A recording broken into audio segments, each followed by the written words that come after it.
আমরা দেখতে পাচ্ছি জুলাই গণ অভ্যুত্থানের নেতৃবৃন্দকে লক্ষ্য করে সন্ত্রাসী ফ্যাসিস্ট আওয়ামী লীগ তার নানা তৎপরতা চালাচ্ছে। আমরা এর আগে জুলাই পদযাত্রায় গোপালগঞ্জে জাতীয় নাগরিক পার্টির নেতৃবৃন্দের উপর হত্যার নীল নকশা নিয়ে যে আক্রমণ, সেই আক্রমণ আমরা দেখেছি। উপদেষ্টা মাহফুজ আলম এবং গণ অভ্যুত্থানের নেতা মাহফুজ আলম এর আগে বিদেশ যখন গিয়েছেন লন্ডনে এবং আমেরিকায়, তখন তার উপর হামলা করার চেষ্টা করা হয়েছে এবং তারই ধারাবাহিকতায় গতকাল আমরা দেখেছি জাতিসংঘের সাধারণ অধিবেশনে ডক্টর মোহাম্মদ ইউনূস ওনার সফর সঙ্গী হিসেবে 3টি রাজনৈতিক দলের নেতৃবৃন্দদের নিয়ে যাওয়া হয়েছিল এবং এয়ারপোর্ট থেকে বের হওয়ার সময় জাতীয় নাগরিক পার্টির সংগ্রামী সদস্য সচিব আক্তার হোসেন এবং সিনিয়র যুগ্ম সদস্য সচিব ডক্টর তাসলিম জারাকে লক্ষ্য করে ফ্যাসিস্ট আওয়ামীরা হামলা করে এবং ভর্ৎসনা করে।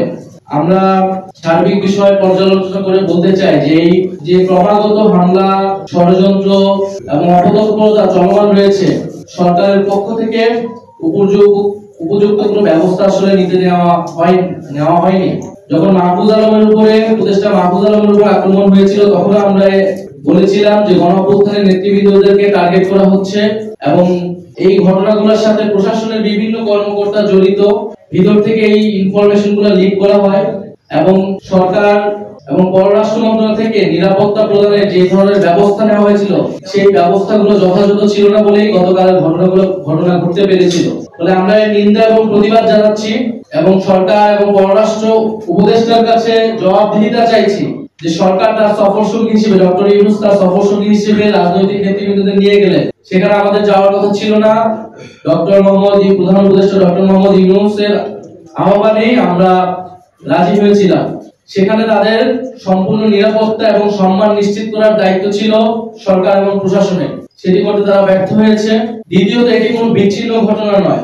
আওয়ামী লীগ, ফ্যাসিস্ট আওয়ামী লীগ যে নানা তৎপরতা দেশে এবং বিদেশে করতেছে, দেশকে অস্থিতিশীল করা, গণ অভ্যুত্থানের নেতৃবৃন্দ, শহীদ পরিবার এবং আহতদের লক্ষ্য করে তাদের আক্রমণ করা, সাইবার জগতে তাদের নিয়ে নানা নেতিবাচক এবং প্রোপাগান্ডা ছড়ানো, এই সকল কিছু চলমান রয়েছে। তারই ধারাবাহিকতা হিসেবে গতকালকে ঘটনাকে দেখতে হবে। ফলে সরকারের পক্ষ থেকেও যে বিচার নিশ্চিত করার বিষয়টা আমরা বারবার বলে আসছি, সেই জায়গায় দুর্বলতা আছে দেখেই আওয়ামী লীগ এত তৎপরতা করার সুযোগ পাচ্ছে। কারণ আমরা দেখেছি ট্রাইব্যুনালের বাইরে যে সাধারণ কোর্টে মামলাগুলো হয়েছে, সেখানে জামিন দিয়ে দেওয়া হচ্ছে এবং অনেক আসামিরা জামিন পেয়ে পরবর্তীতে পালিয়ে যাচ্ছে। অনেক এলাকায় আওয়ামী লীগের লোকেরা ছাড়া পেয়ে প্রকাশ্যে চলাফেরা করছে এবং শহীদ পরিবারদেরকে হুমকি দিচ্ছে। বৈষম্য বিরোধী ছাত্র আন্দোলন এবং জুলাইয়ে যারা আহত হয়েছিল তাদেরকে হুমকি দিচ্ছে। অনেক জায়গায় হামলার ঘটনা আমরা দেখেছি। ফলে এগুলো ছোট এবং বড় পর্যায়ে নানা ধরনের ঘটনা কিন্তু দেশে ঘটেছে এবং দেশের বাইরেও আমরা দেখতে পাচ্ছি। ফলে এই জায়গায় সার্বিকভাবে এটা সরকারেরই দায়িত্ব এই পরিস্থিতি থেকে উত্তরণ করা এবং সেটার জন্য সরকারের যে সর্বস্তরে ফ্যাসিবাদের দোষররা এখনো রয়ে গেছে তাদেরকে অপসারণ করতে হবে, চিহ্নিত করতে হবে এবং শাস্তির আওতায় আনতে হবে এবং যে বিচারের কথা বলতেছে সেই বিচার দ্রুততার সাথে নিশ্চিত করতে হবে। আমরা গতকালকের ঘটনার প্রেক্ষিতে আমাদের আজকে বিকালে 4টার সময় শাহবাগে জাতীয় নাগরিক পার্টির ঢাকা মহানগর উত্তর এবং দক্ষিণের উদ্যোগে বিক্ষোভ মিছিল অনুষ্ঠিত হবে এবং বাংলাদেশের সকল জেলা এবং মহানগরে গতকালকের হামলার প্রতিবাদে বিক্ষোভ মিছিল অনুষ্ঠিত হবে। এছাড়া আমরা সুস্পষ্ট কিছু দাবি সরকারের কাছে রাখতে যাচ্ছি।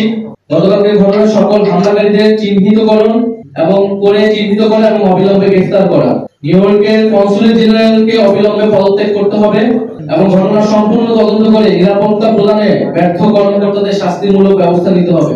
দ্বিতীয়ত, ফ্যাসিবাদের জমানায় নিয়োগকৃত আওয়ামী দোসরদের ফরেন মিনিস্ট্রি থেকে অপসারণ করতে হবে। উপদেষ্টা মাহফুজ আলমের উপর হামলাকারী হিসেবে যে 5 জনকে গ্রেফতার করা হয়েছে তাদের তালিকা প্রকাশ করতে হবে। তৃতীয়ত, জুলাই গণহত্যার বিচার স্বচ্ছ করা এবং ত্বরান্বিতকরণ করা। দল হিসেবে সন্ত্রাসী আওয়ামী লীগের বিচার নিশ্চিত করা। ট্রাইব্যুনালে এখনো দল হিসেবে আওয়ামী লীগের বিচার শুরু হয়নি। আমরা ট্রাইব্যুনালের কাছে এটার আবেদন জানাবো এবং সরকারের পক্ষ থেকে যাতে উদ্যোগ নেওয়া হয় যাতে দল হিসেবে আওয়ামী লীগের জুলাই গণ অভ্যুত্থান সহ গত 15 বছরের মানবতা বিরোধী অপকর্মের তদন্ত করে সেটার বিচার কার্যক্রম শুরু করা হয়। এছাড়া পররাষ্ট্র উপদেষ্টার সাথে আমরা বসবো এবং তার থেকে আমরা জবাবদিহিতা চাবো কেন বারবার এই ঘটনাগুলো ঘটতেছে দেশের বাইরে এবং আমরা বিভিন্ন সময় দেখছি পররাষ্ট্র মন্ত্রণালয় কর্তৃক যে নিয়োগগুলো দেওয়া হচ্ছে সেটা নিয়ে নানা বিতর্ক হচ্ছে। ফ্যাসিবাদের জমানায় যারা নিয়োগ হয়েছিল তাদের সম্পূর্ণরূপে অপসারণ হয়নি বা তারা থেকে গেল, কেন থেকে যাচ্ছে সেই বিষয়ে কোনো স্পষ্ট জবাব আমরা পাইনি। ফলে পররাষ্ট্র উপদেষ্টার কাছে বসে তার কাছে আমরা এই দাবিগুলো পেশ করবো এবং তার থেকে আমরা জবাব দিতে চাবো যে আমাদের যে বিদেশি যে এম্বাসিগুলো রয়েছে তারা কেন আমাদের রাজনৈতিক নেতৃবৃন্দদের নিরাপত্তা প্রদানে ব্যর্থ হচ্ছে এবং কেন ফ্যাসিস্ট আওয়ামী তৎপরতা তারা বন্ধ করতে পারছে না। এর পাশাপাশি আমরা দেখতে পাচ্ছি যে আওয়ামী লীগকে একদিকে যেমন আওয়ামী লীগ তৎপরতা চালাচ্ছে, ষড়যন্ত্র করছে, সন্ত্রাসী কার্যক্রম করছে, অন্যদিকে দেশের কোনো রাজনীতিবিদ আওয়ামী লীগকে নির্বাচনে আনার ষড়যন্ত্র করছে।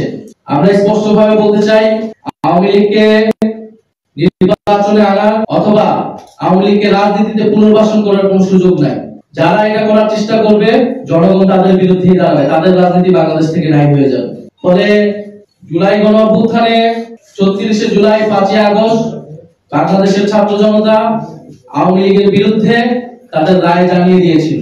সেই রায়টি ছিল বাংলাদেশে আওয়ামী লীগ এবং মুজিববাদীদের কোনো রাজনীতি থাকবে না এবং তারা যে অপকর্ম করেছে বাংলাদেশে সেজন্য তাদেরকে বিচারের আওতায় আনতে হবে। ফলে সেই জায়গায় আমি আহ্বান জানাবো ফ্যাসিবাদ বিরোধী সকল রাজনৈতিক পক্ষকে যাতে এই আওয়ামী লীগ প্রশ্নে, মুজিববাদ প্রশ্নে আমরা সবাই এক থাকি, বিচারের মাধ্যমে আমরা যাতে তাদের রাজনৈতিক ফয়সালা করতে পারি এবং আওয়ামী লীগকে পুনর্বাসনে, আওয়ামী লীগের ষড়যন্ত্র করা, দেশকে অস্থিতিশীল করার সকল ষড়যন্ত্র আমরা যাতে ঐক্যবদ্ধভাবে রুখে দিতে পারি।